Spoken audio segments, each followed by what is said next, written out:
I am sometimes afraid when our students of theology get instruction in psychotherapeutic problems that they will establish. He is Paul Tillich, philosophical theologian, professor of theology at the University of California, Santa Barbara, and recipient of 13 honorary doctoral degrees from schools around the world. Professor Tillich is author of more than 24 books, among them his 3-volume life work, Systematic Theology, distinguished for its restatement of Christian theology in terms of its relevance and significance to our time and culture. carlrogers, teacher and psychologist, past president of the American Psychological Association, pioneer in the development of counseling centers, last year recipient of the American Humanist of the Year Award, and author of numerous articles and books on psychology and human behavior, among them his latest and perhaps most popular, On Becoming a Person. Dr. Rogers is currently a resident fellow of the Western Behavioral Sciences Institute, La Jolla, California. And radiate, so to speak, education, ultimate values. Two of the modern world's most perceptive minds, Paul Tillich and Carl Rogers, engage in part 2 of A Dialogue of Our Time. The minister, who represents the ultimate meaning of life, can have much skill unconsciously, although he is unskilled. But even then, he should not establish himself as a second-rate psychotherapist. Now that seems to me a very important rule. Otherwise, our cooperation would soon end in little catastrophes and would come to an end altogether. Well, that sort of sets off in me a somewhat deeper question. I realize very well that I, and I think many other therapists, are interested in the kind of issues that involve the religious worker and the theologian, and yet for myself, I prefer to put my thinking on those issues in humanistic terms, or to attack those issues through the channels of scientific investigation. I guess I have some real sympathy for the modern view that is sort of symbolized in the phrase that God is dead. That is, that religion no longer does speak to people in the modern world. And I would be interested in knowing why you tend to put your thinking, which certainly is very congenial to that of a number of psychologists these days, why you tend to put your thinking in religious terminology and theological language. No, I think that is a very large question. Yes, I'm sure. And it could take all our time. So I want to confine myself to a few points. Now, first, the fundamental point is that I believe, metaphorically speaking, man lives not only in the horizontal dimension, namely the relationship of himself as a finite being to other finite beings, observing them and managing them. But he also has in himself something which I call metaphorically the vertical line. The line not to a heaven with God and other beings in it, but what I mean with the vertical line is toward something which is not transitory and finitude and finite, something which is infinite, unconditional, ultimate.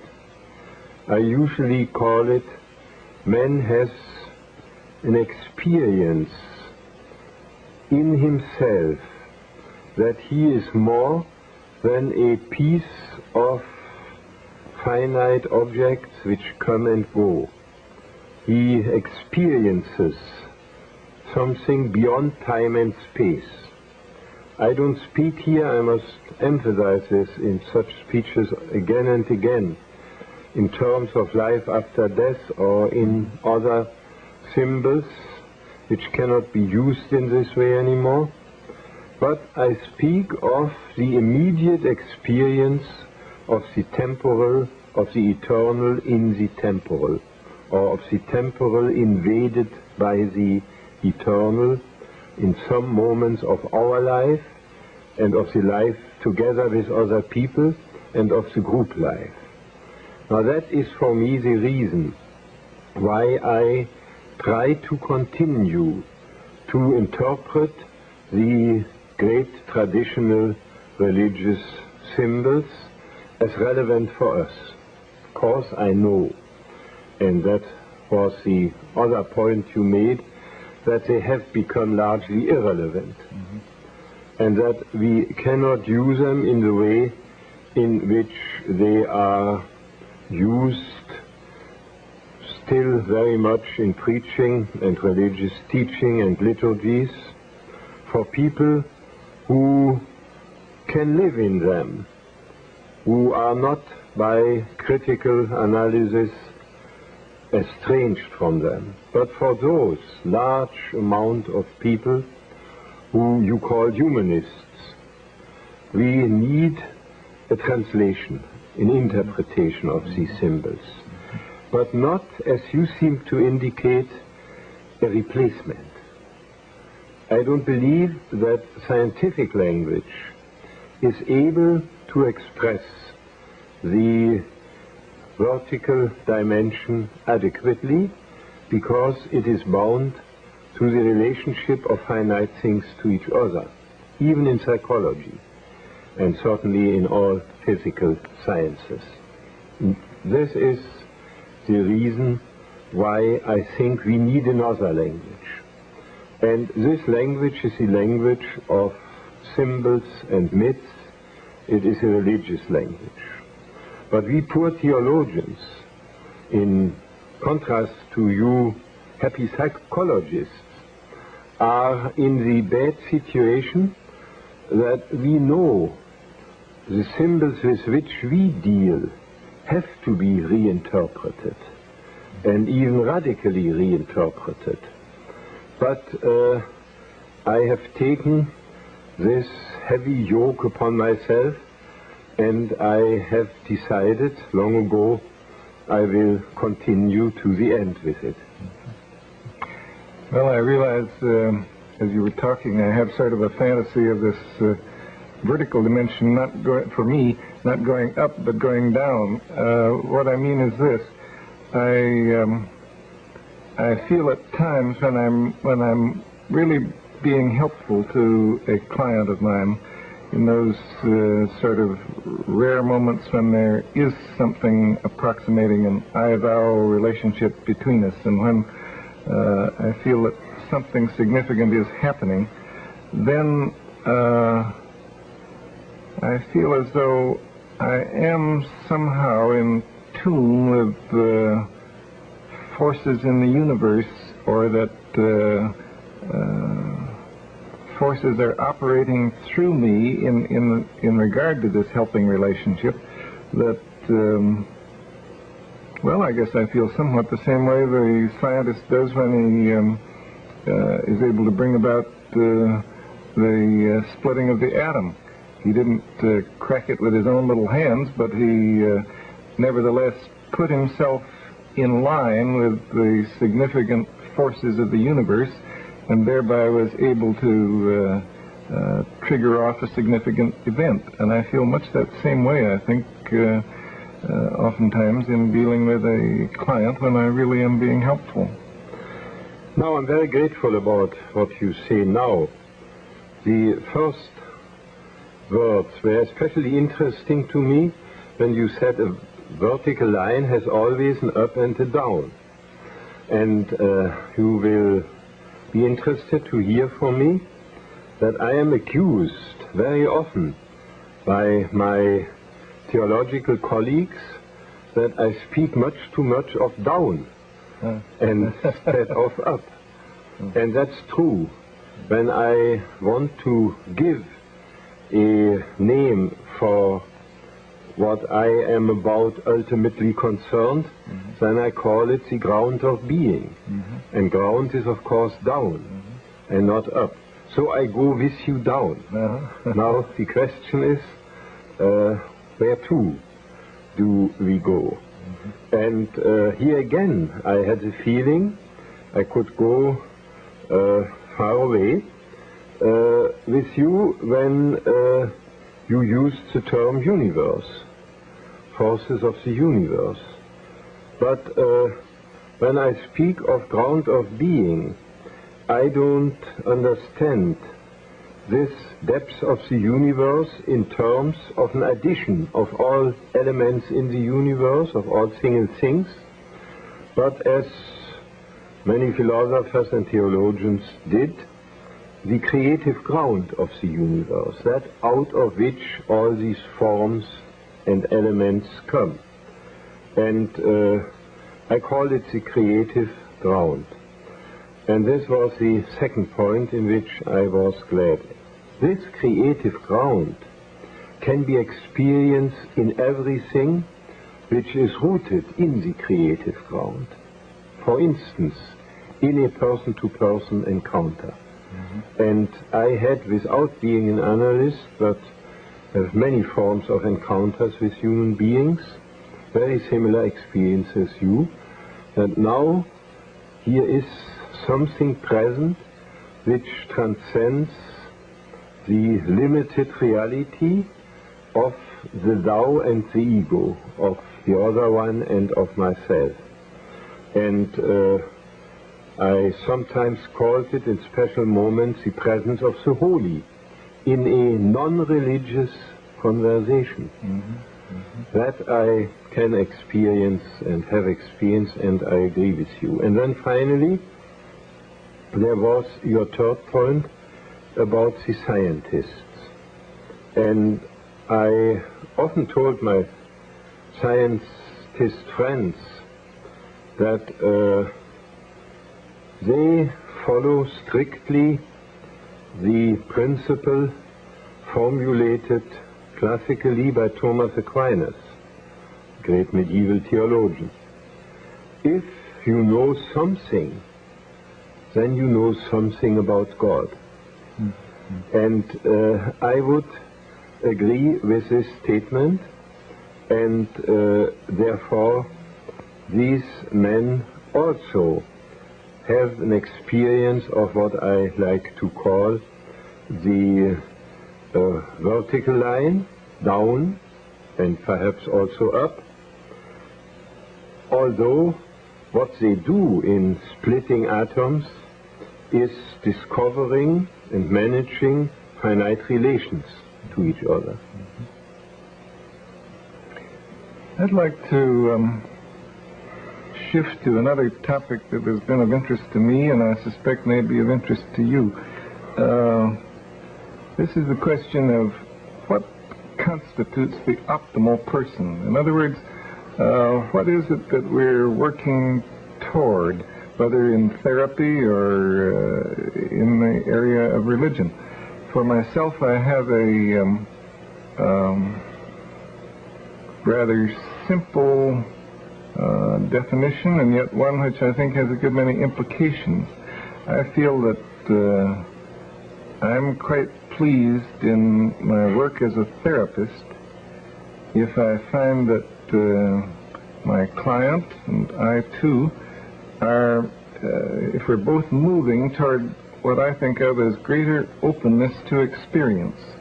If the individual is becoming more able to listen to what's going on within himself, more sensitive to the reactions he's having to a given situation, if he's more accurately perceptive of the world around him, both the world of reality and the world of relationships, then I think my feeling is I will be pleased. That's the direction I would hope we would move, because then he will be in the process. First of all, he will be in process all the time. He won't, this isn't a static kind of goal for an individual.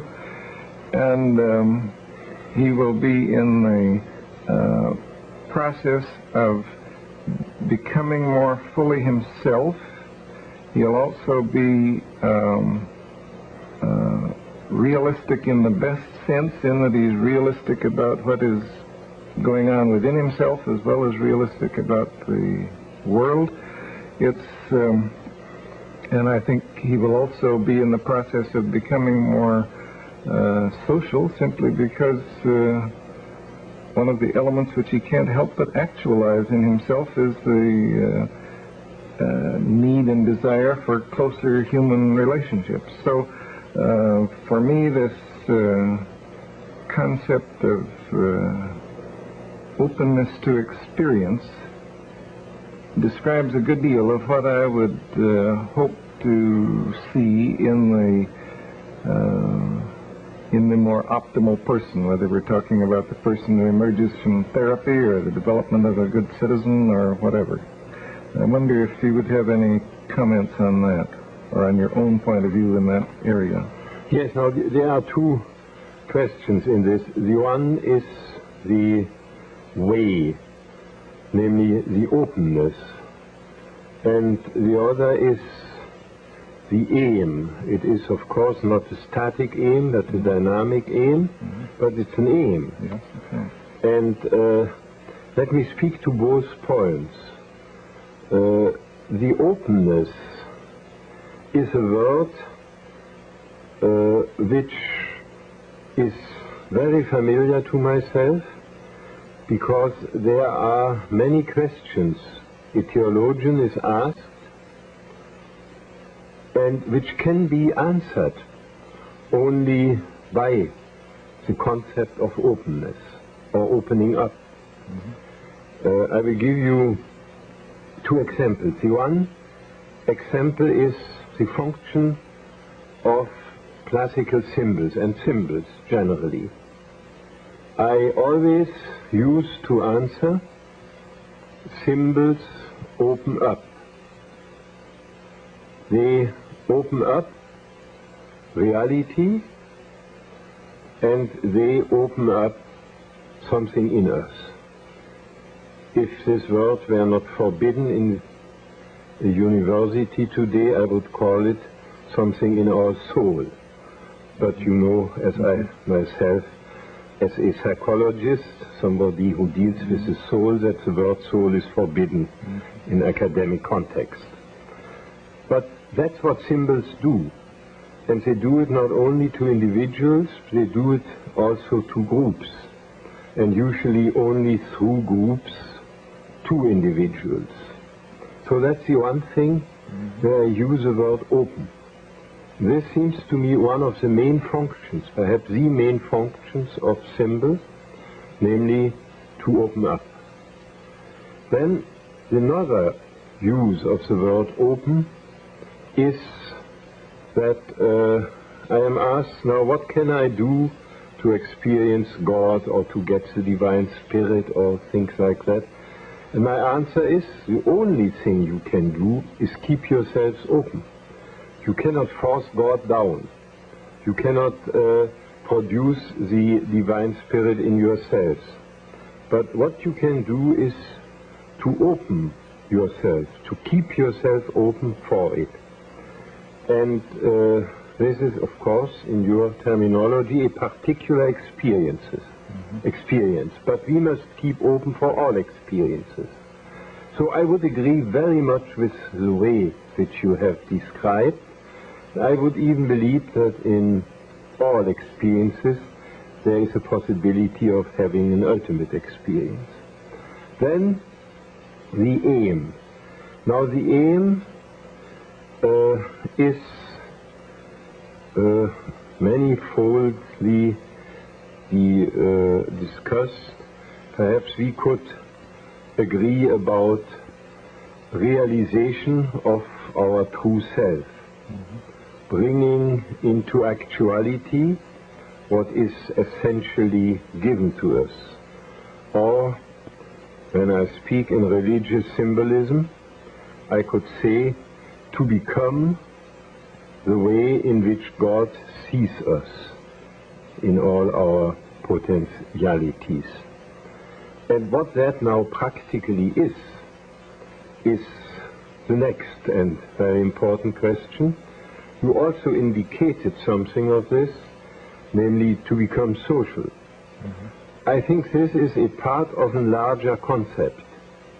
I would call it love in the sense of the Greek word agape, which is a particular word of the New Testament, and which means that love which is described by Paul in 1 Corinthians 13, and which accepts the other as a person and then tries to reunite with him and to overcome the separation, the existential separation which exists between man and man.